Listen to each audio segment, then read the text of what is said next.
সোনালী কাবিনের কবি নামে খ্যাত কবি আল মামুন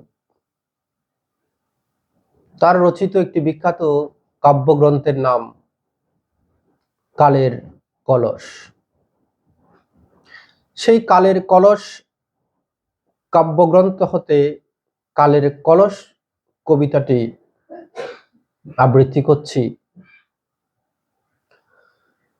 অনিশ্চয় কত কাল মেলে রাখি দৃশ্য পাই তৃষ্ণার লোচন, ক্লান্ত হয়ে আসে সব, নিসর্গ ঝরে যায় বহুদূর অতল আঁধারে।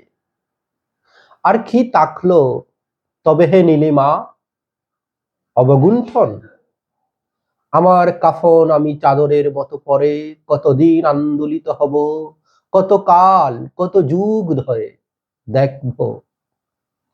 দেখার ভারে বৃষের স্কন্ধের মতো নুয়ে আসে রাত্রির আকাশ।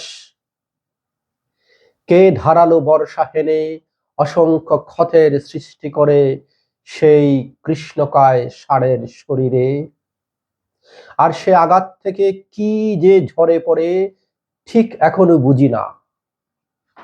একই রক্ত, মেদ, অগ্নি কিংবা শ্বেত আলো ঝরে যায় অবিরাম অহরাত্র, প্রাণ আর কিমাকার ভূগুলে কেবলই ঝরে যায়, ঝরে যেতে থাকে।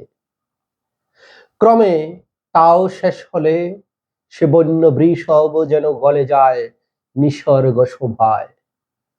তুমি কি সোনার কুম্ভ ঠেলে দিয়ে দৃশ্যের আড়ালে দাঁড়াও, হে নীলিমা হে অবগুণ্ঠন।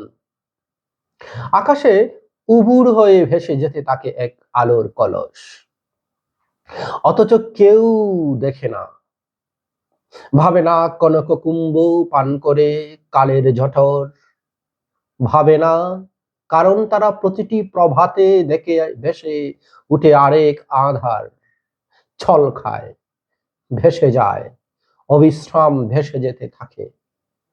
কেমন নিবদ্ধ হয়ে থাকে তারা মৃত্তিকা, সন্তান আর শস্যের উপরে। পুরুষ কটিবন্ধ ধরে থাকে কত কুটি ভয়ার্ত যুবতী। ঢাউস উদরে তারা কেবলই কি পেতে চায় অনির্বাণ জন্মের আঘাত।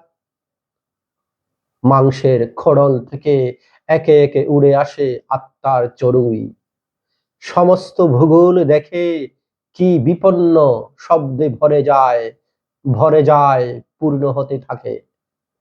এ বিষণ্ণ বর্ণনায় আমি কি অন্তত একটি পংক্তিও হব না, হে নীলিমা হে অবগুণ্ঠন। লোকালয় থেকে দূরে, ধোয়া অগ্নি মশলার গন্ধ থেকে দূরে, এই দল কলসের ঝোপে আমার কাফন পরে আমি কতকাল কাত হয়ে শুয়ে থেকে দেখে যাব সোনার কলস আর বৃষের বিষাদ।